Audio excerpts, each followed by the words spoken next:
सत चैतन्य एक शब्द है।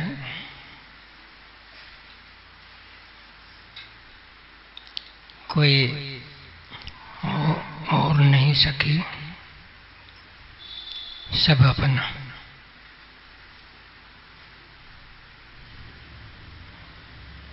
किसकी कहूँ बात सकी, कोई और नहीं सब अपना।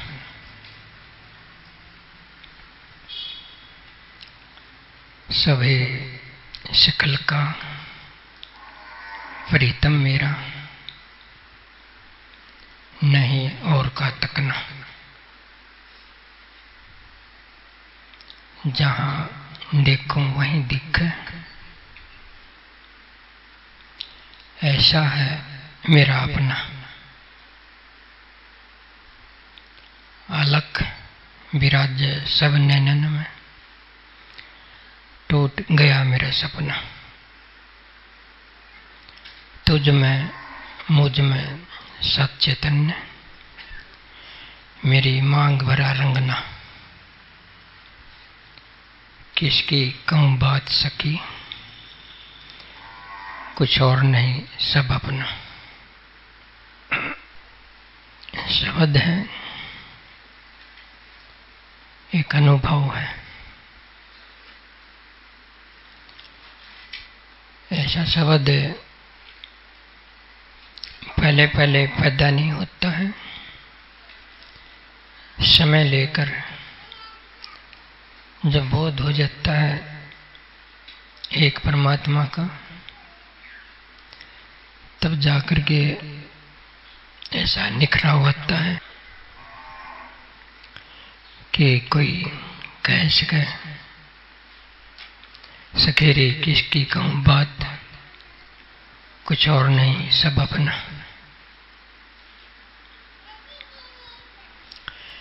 किसकी कहूँ, इसका मतलब तो ये हो गया कि किस एक की बात करूं, किसी एक खास की बात करूं। ऐसा तो कोई नहीं किसी के बारे में से खास बात कहूं कि मेरा कोई खास, कोई नहीं ऐसा, सब अपना।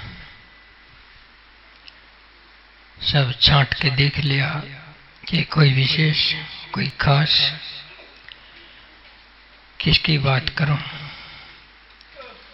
और कोई भी अपना है, जहाँ ये अपना है वहाँ वो भी अपना है। सब अपना है।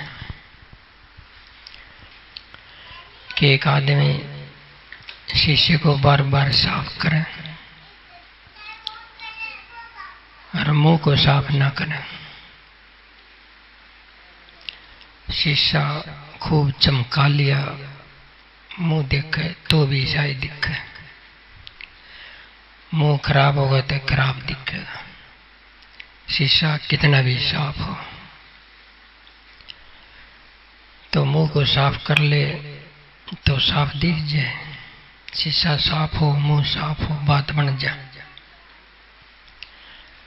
ये तो मेरा गला ही खराब है, ये 2-3 दिन से जुकाम चल रहा था, इस वजह से। तो बात थी शब्द की। ऐसा शब्द पूरे ज्ञान के बाद होता है पैदा, परंतु संसार में तो ऐसा कहीं दिखाई नहीं देता। सभी कहते हैं, तुम भी सुनते हो कि कोई अपना नहीं है, सब मतलब का संसार है। कहते हो ना ऐसा तुम भी, और मानते भी हो। लेकिन इसमें तो उल्टा है, कोई नहीं दूसरा, सब अपना।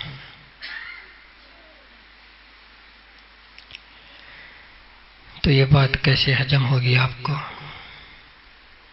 जब आपके मन में बैठा है कोई अपना नहीं है, सब संसार ये मतलब का है।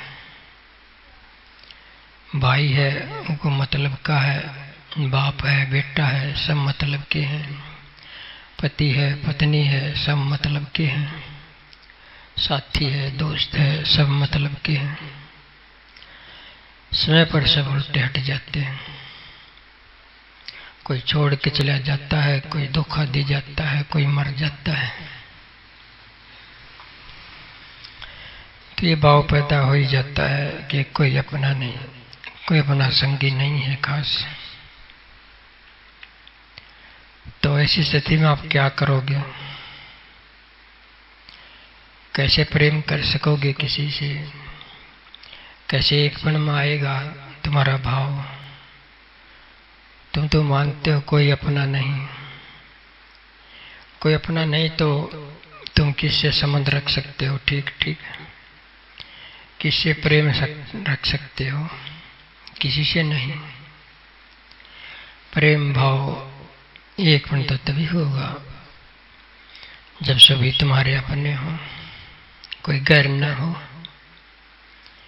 क्या गैर को तुम प्रेम दे सकते हो? अपने दुश्मन को प्रेम दे सकते हो?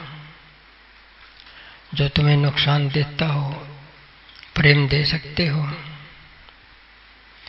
जिसको तुम अपना नहीं मानते, क्या ऐसा कुछ कर सको? नहीं कर सकते। और ये ऐसा तुम्हें नहीं मानते, जगत नहीं मानता कि कोई अपना नहीं है। ये तो शास्त्रों में भी लिखा है कि कोई अपना नहीं है, सब पराया है।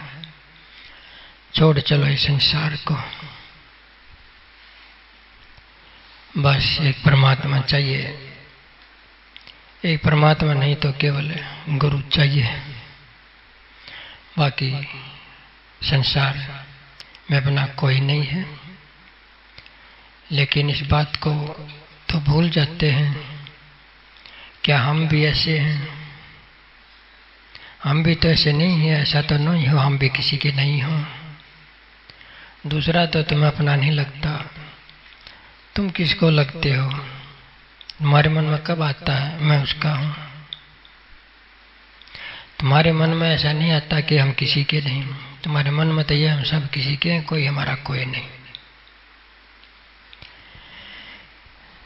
तो एक बार की बात आई थी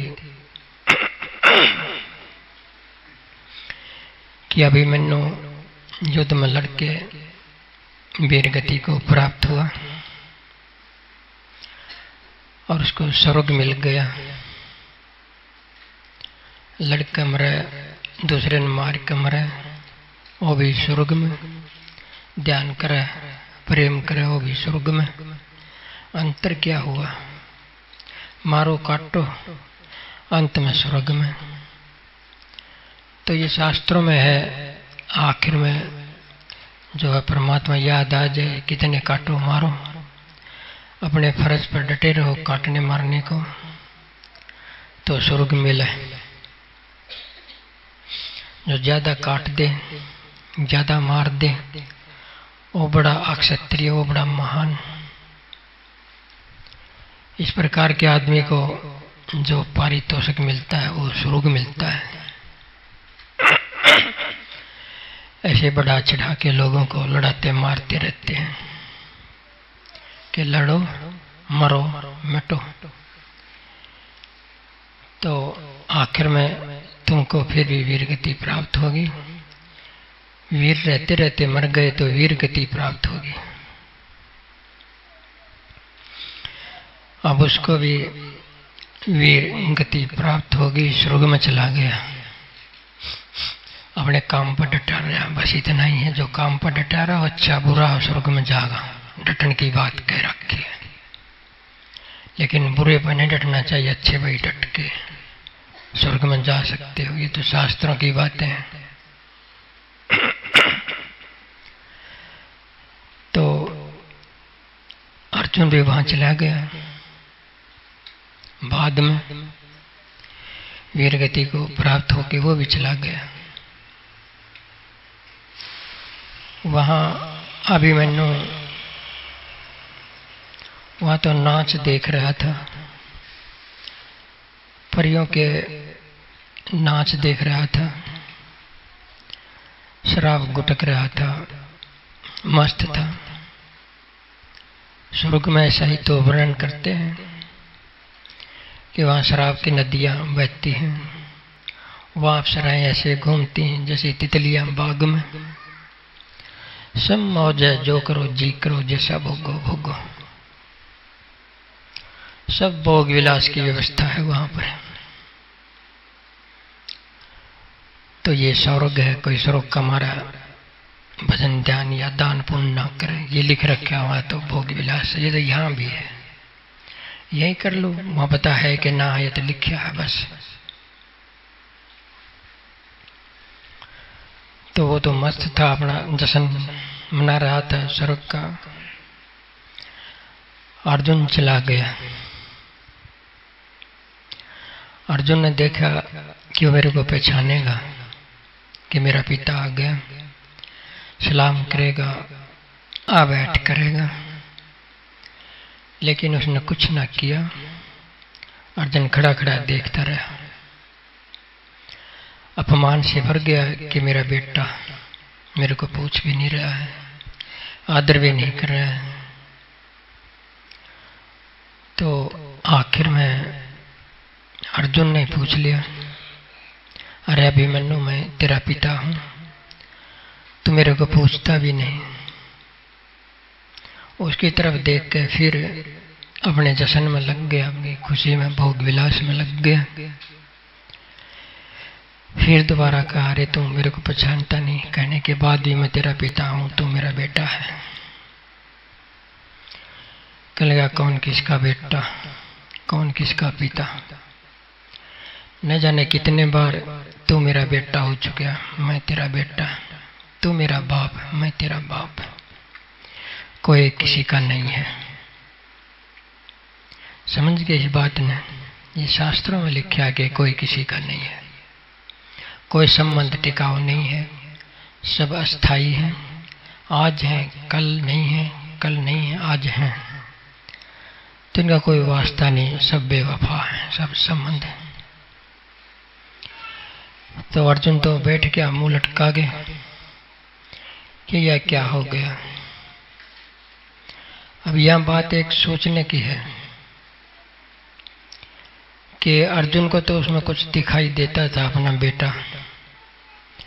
कोई बेटा इसीलिए दिखाई देता है कि बेटे से कुछ मिलता हुआ नजर आए। बेटे से कोई मिलता हुआ नजर ना आए तो वो अपना नहीं, वो पराया है।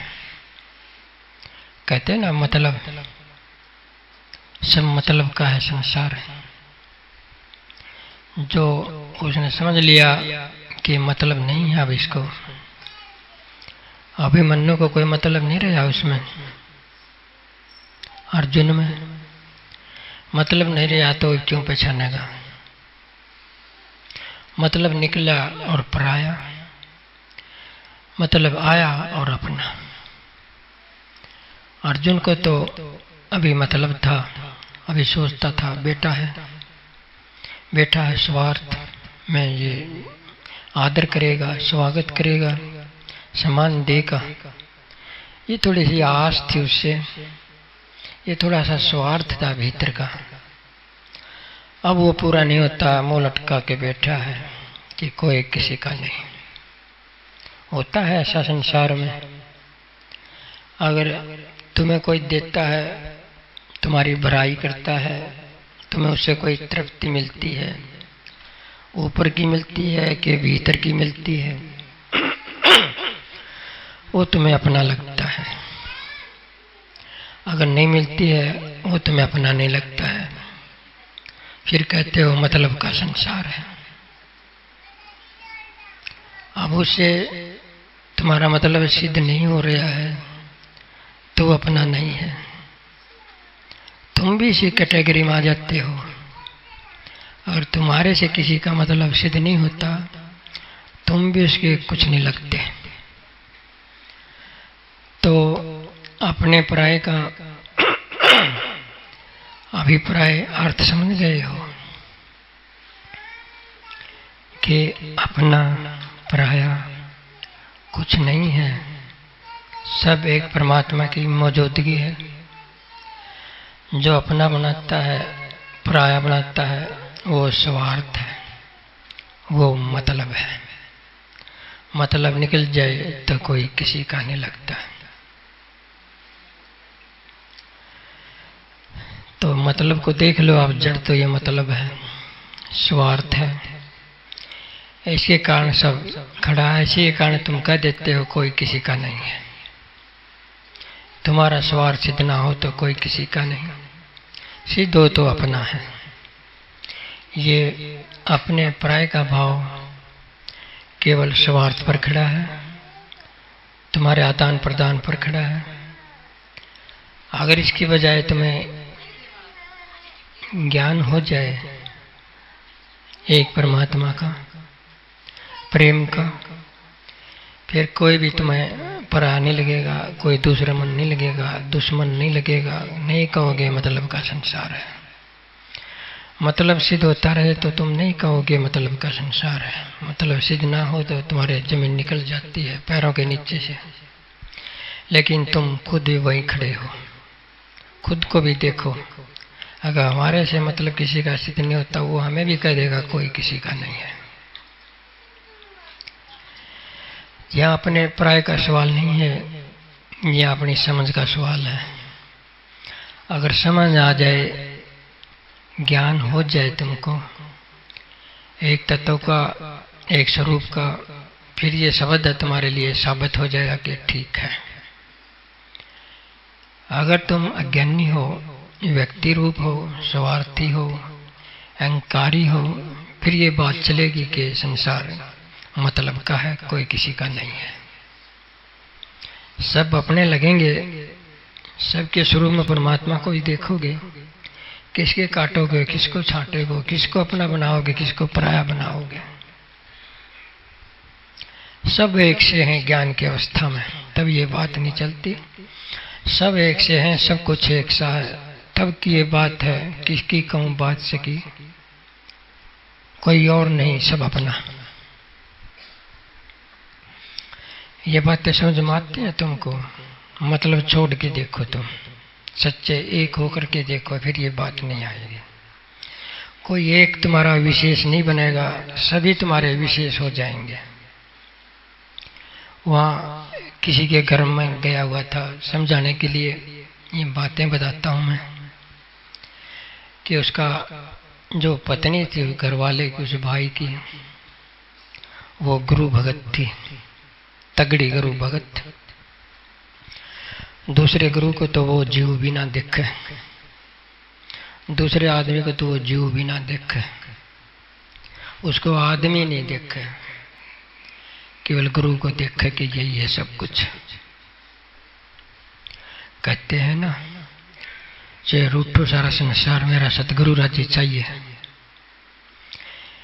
ये भाव अज्ञानी आदमी में आ जाता है, किसी कट्टर गुरु भक्त में आ सकता है। वो पता नहीं गुरु सतगुरु किसको देखती है, बाकी संसार तो कुछ नहीं लगता उसका। को आस का, पड़ोस का, भाई बंद, माता पिता, कोई कुछ नहीं लगता। बेशक से सब रूठ जाए, लेकिन गुरु राज्य चाहिए।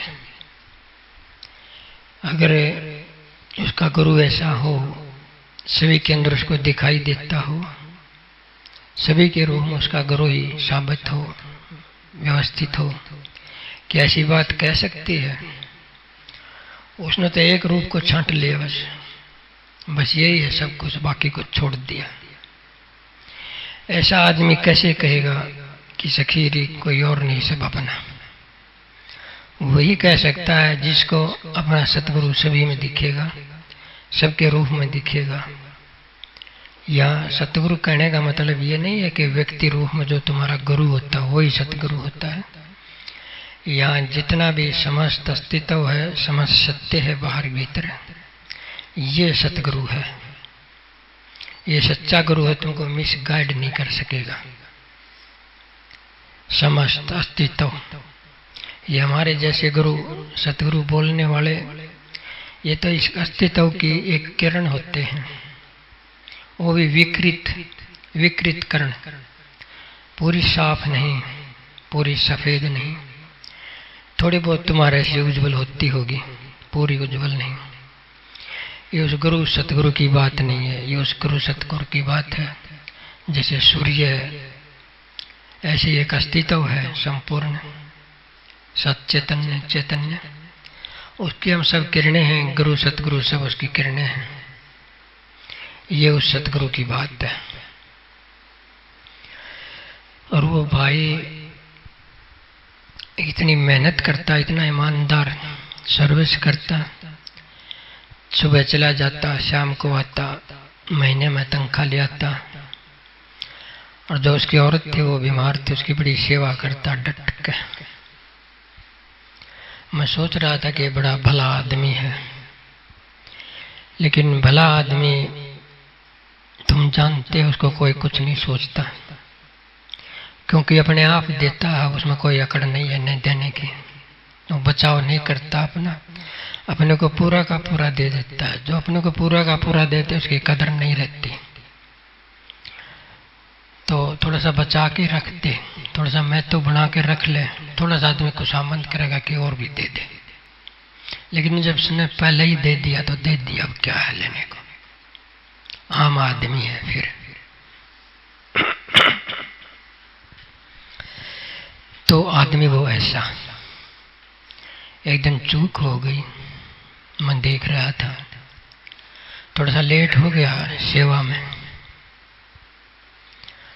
तो उसकी पत्नी ने क्या कहा कि कोई बात नहीं, लेट हो गए, थोड़े से अकड़ में आते हो, अकड़ जाओ, कोई बात नहीं है, रूठने तो चाहे संसार, मन तो मेरा सतगुरु राज्य चाहिए।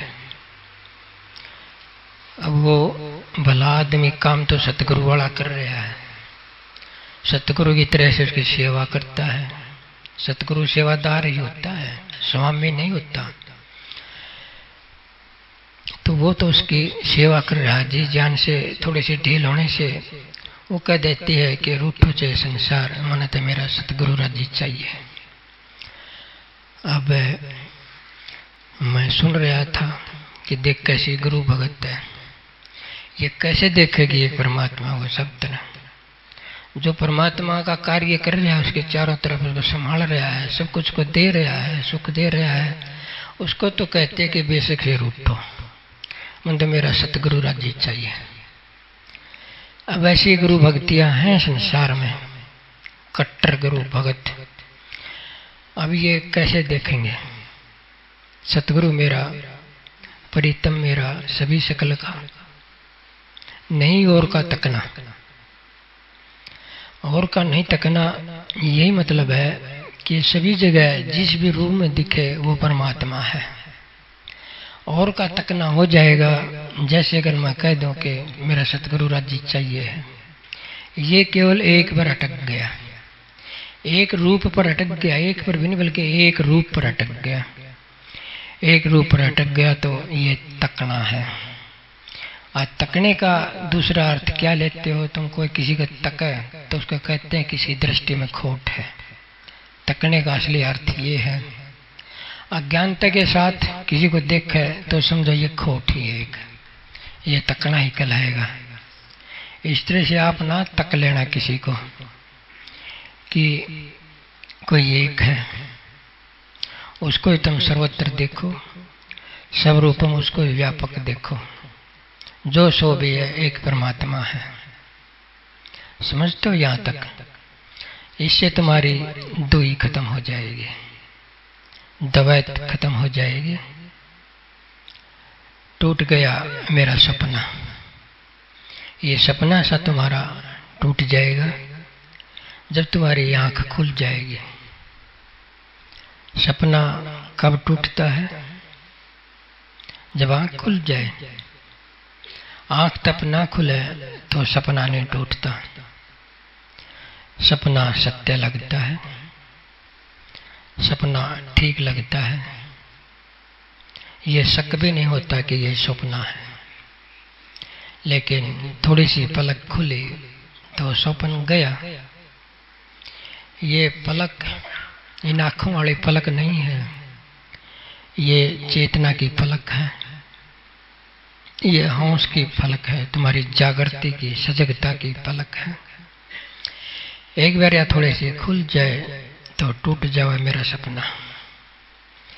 ये द्वेषद्वयी का सपना तुम्हारा टूट जाएगा। सभी के अंदर एक प्रतीत होगा। तो सभी नैनन में अलख विराजे, टूट गया मेरा सपना। बस थोड़ी सी आँख खुलनी चाहिए।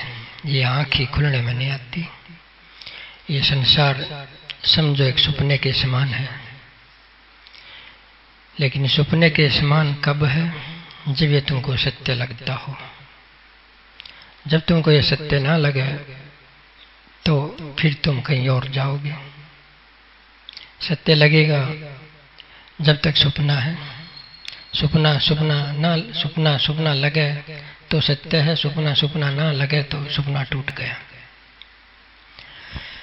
तो इसको तुम सब कुछ मानते हो कि सब कुछ यही है, इसके अंदर लिप्त है, तुम इसको सत्य मानते रहते हो। पूरा सत्य है तो ये भी सत्य ही, लेकिन खोट जब है जब इसको तुम पूरा सत्य मान लो। पूरा सत्य मान को इसके साथ एक बने रहो। ये सपना टूट जाए अगर तुम्हारी थोड़ी सी सजगता की आंख खुल जाए, थोड़ी सी आत्मा की आंख खुल जाए। एक साधु को स्वप्न आ गया। साधु अवस्था में बड़ा आनंद में था, अपनी आत्मा में वास करता था, अपने में ठहरा हुआ रहता था। मन की कामनाएं, वृत्तियां, संसार की इच्छाएं उसमें काम नहीं करती थी। वो अपने स्वरूप में ठहरा हुआ था, बिल्कुल आनंद से भरा पूरा अपने स्वरूप में वास करे, जैसा कि उसका किसी से संबंध ना हो, केवल अपने से संबंध हो। ये बात देखने की है। जब तुम्हारा संबंध केवल तुम्हारे से रह जाएगा, केवल तुम्हारी आत्मा से रह जाएगा, तुम्हारे स्वरूप से रह जाएगा, उस अवस्था में तुम्हारा किसी से कोई संबंध नहीं हो सकता, क्योंकि तब तुम पूर्ण अवस्था में होते हो, आंतरिक पूर्ण अवस्था में। संबंध तभी होता है जब अधूरापन हो, क्योंकि तब जरूरत होती है, संबंध के पीछे जरूरत होती है।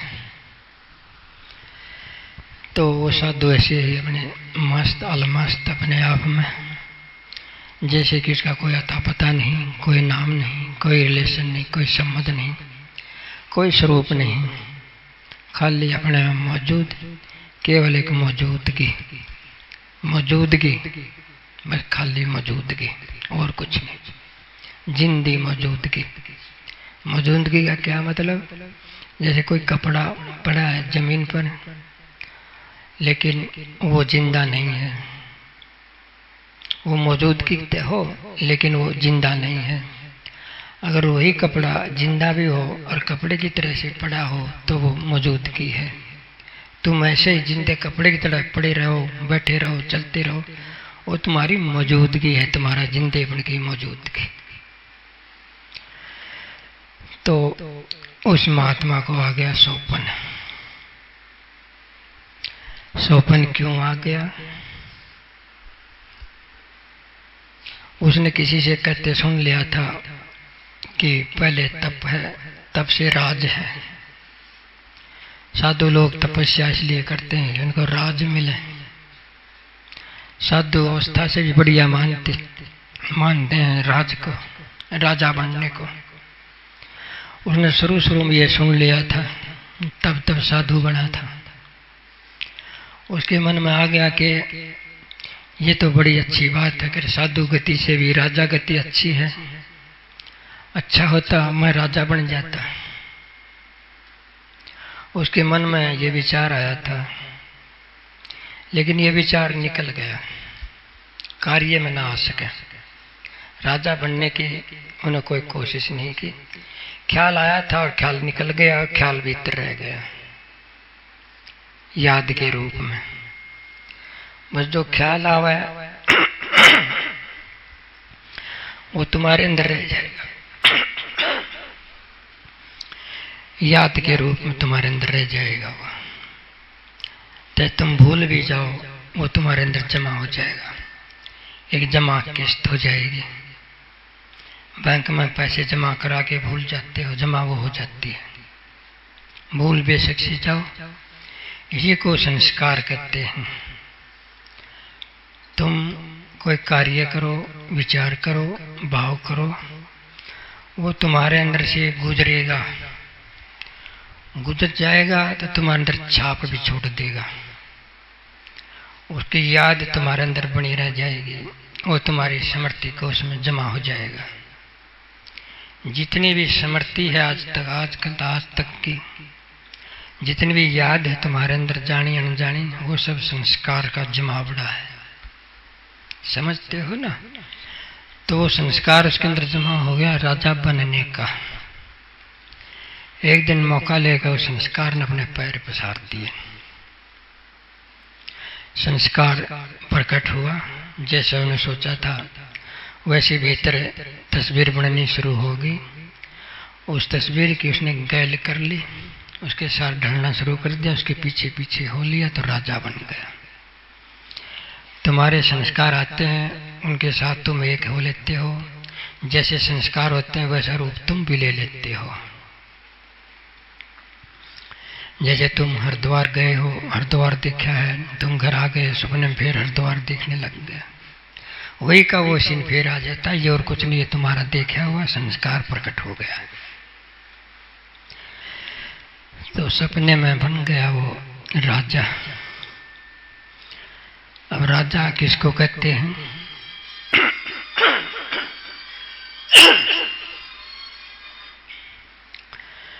राजा उसी को कहते हैं जिसके पास तीन चीज पूरी हो: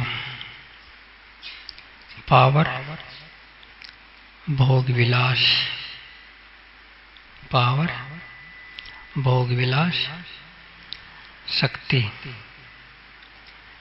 ये तीन चार चीजें हैं। पावर भी हो, भोग विलास भी हो, धन भी हो। पावर, भोग विलास, धन। जिस राजा के पास ये तीनों हो वो पूरा राजा हो जाता है। जिसके पास पावर भी हो, धन भी हो, पूरा भोग विलास भी हो, क्या वो राजा से कम हो जाएगा? यहाँ तो बहुत सारे लोग हैं राजा बने बैठे हैं, थोड़ा सा काम चलाओ धन हो जाता है, भोग विलास हो जाता है, पावर हो जाती है, तो क्या वो राजा से कम समझते हैं?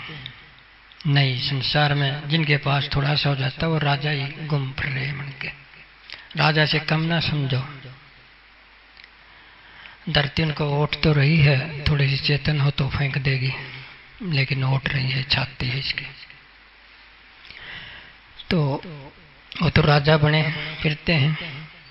तो इन तीनों का एक रिजल्ट भी होता है, धन हो, पावर हो, सब भोग विलास हो, सब सुविधा हो, सब कुछ खचाखच भरा हो।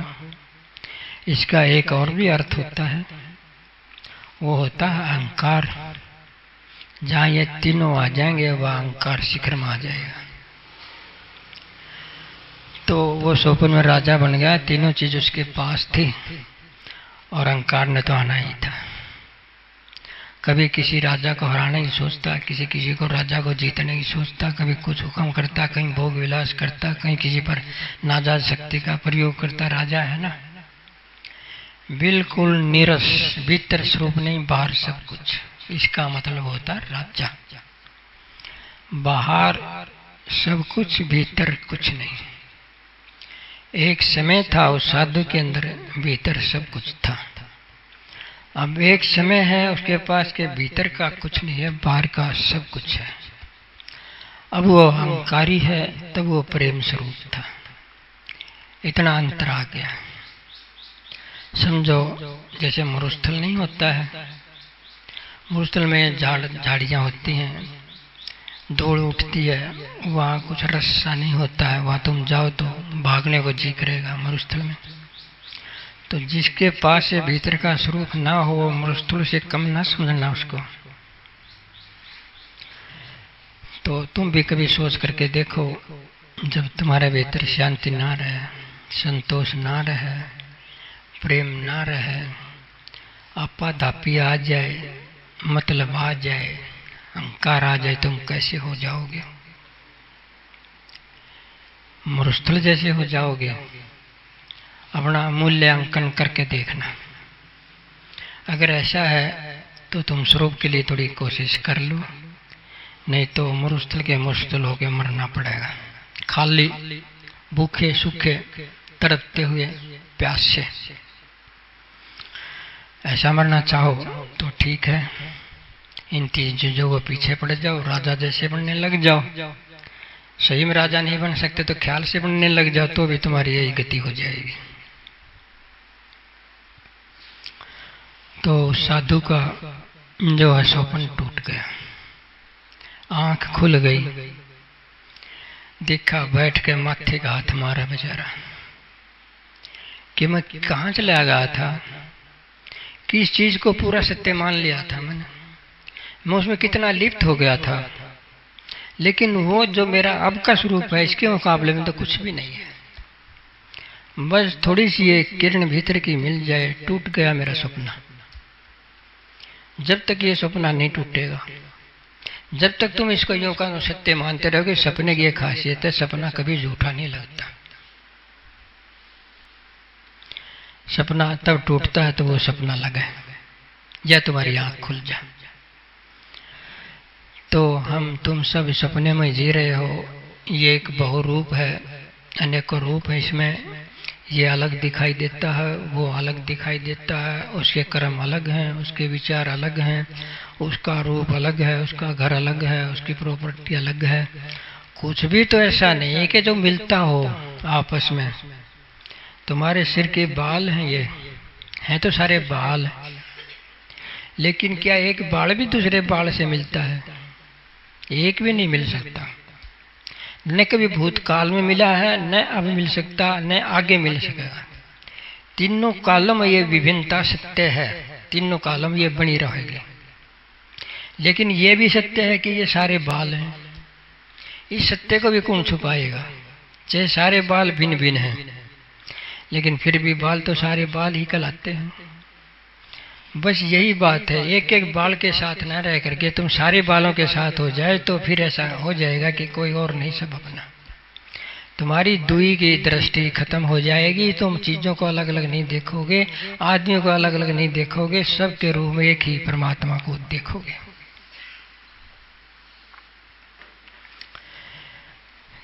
तो ये मैंने बताया जो स्वार्थ है, स्वार्थ की अवस्था में ये भाव आते हैं, कोई नहीं अपना, सब मतलब का संसार।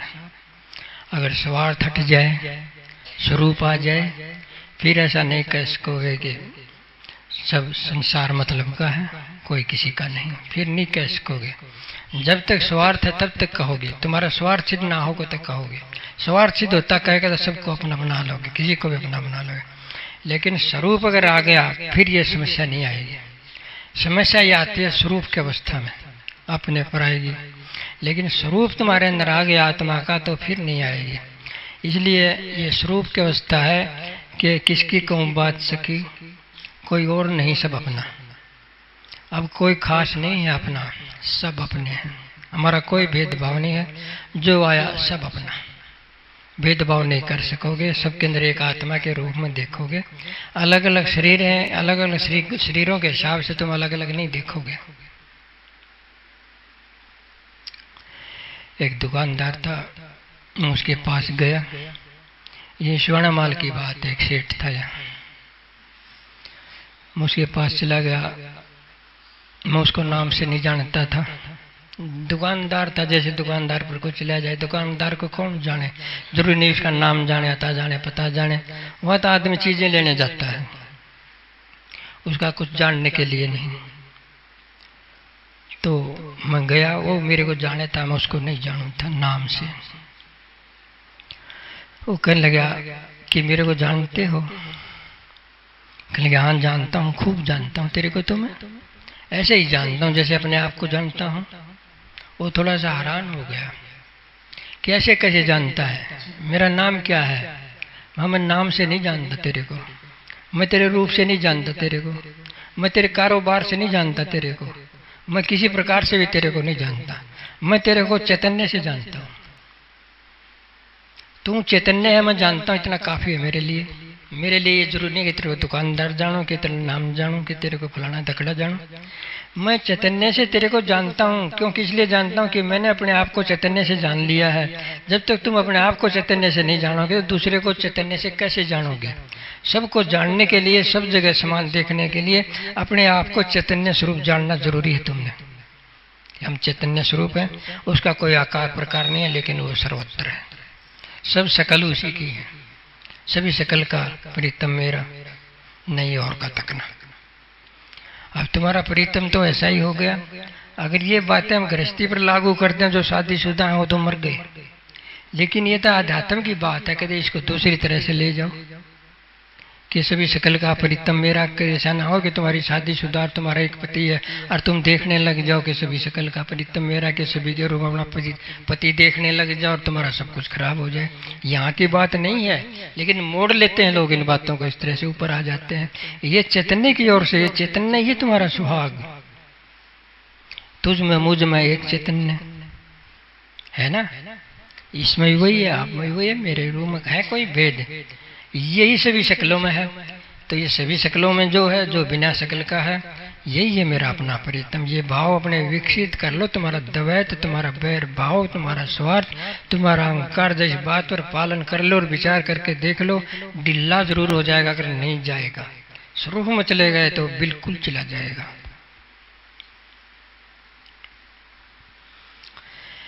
इतना इतना सा समझ लो कि स्वरूप की अवस्था में तो सब अपने हैं, स्वार्थ की अवस्था में ये बातें आ जाती हैं। कोई नहीं अपना, मतलब का है संसार। अब तुम्हारा काम किसी ने चला रखा है, चला रखा किसी ने काम, बड़ा प्यारा लगता होगा, बड़ा अपना लगता होगा, बड़े गीत गाते होगे। कल ने तुम्हारा काम ना चलाए तो उल्टे दोष मंडोगे उस पर, उसके अंदर दोष निकालोगे, कहोगे किसी काम का नहीं, एक दिल्ली का नहीं। ये तो पराया सब मतलब का संसार। ये नहीं देख रहे हमारा मतलब सिद्ध नहीं होता, इसलिए कह रहे हैं। पति पत्नी रिज रिज बोले, करे अमर सा प्यार, मतलब निकले दिन भर लड़ते, मिले लुटारे प्रेम की यार, स्वार्थ की लार। मिले लुटेरे स्वार्थ की लार। घरों में देख लो तुम, जहाँ स्वार्थ होता है वह पत्नी पत्नी का जो रिलेशन है, बाप बेटे से, माँ बेटे से भी गहरा है पति पत्नी का रिलेशन। जो पति पत्नी से जो आपस का मतलब सिद्ध हो है, वो बाप बेटे से या भाई बहन से सिद्ध नहीं होता, वो केवल पति पत्नी से ही होता है। वो अस्तित्विक संबंध है। लेकिन वो भी लड़ते हैं, किसी भी रिज रिज बोलते हो, कैसे भी प्रेम प्यार करते देखते हो, लेकिन उनमें स्वार्थ होता है। स्वार्थ ना होता तो क्यों लड़े? जब स्वार्थ सिद्ध नहीं आया तो लड़े, स्वार्थ सिद्ध नहीं आया तो एक दूसरे के अपने, एक दूसरे को कहेंगे मैं तेरे बगैर नहीं जी सकता, तू मेरे बगैर नहीं जी सकता, ऐसे डायलॉग मारेंगे। लेकिन स्वार्थ ना हो तो कहेंगे कि तू के मेरे काम का था, तू के मेरे काम की थी। ये तो मेरे माता पिता ने फोड़ दिए, हमारे के जोड़ दिए। सारी उम्र लड़ते रहते हैं। ये इसलिए लड़ते हैं कि स्वार्थ है बीच में। अगर पति पत्नी के बीच में ये स्वार्थ ना हो, वो नहीं लग सकते, वो ऊपर एक दूसरे को पराये नहीं लग सकते। वो जान से एक से प्यार लगे, एक दूसरे की वर्शिप करेंगे, एक दूसरे को सरेंडर रहेंगे, एक दूसरे का प्रेम करेंगे। सोचेंगे कि मैं इसको खुश कैसे कर दूं, कि इसको खुश कैसे कर दूं। वो तो सारी उम्र एक दूसरे को खुश करने में लगे रहेंगे। बताओ यहाँ कहाँ से आएगा कोई पराया? नहीं आ सकता ना। आ जाएगा जब स्वार्थ है तो आ जाएगा, अहंकार है तो आ जाएगा। वो तुम्हारा घरेलू सत्संग भी हो गया और जो घरेलू सत्संग भी हो गया, तो दोनों ढालगा हो गया। तो ग्राम भी अपना प्रेम से रह लिया करो, तो मौका ना दो किसी को कि कोई नहीं किसी का। समझे हो ना?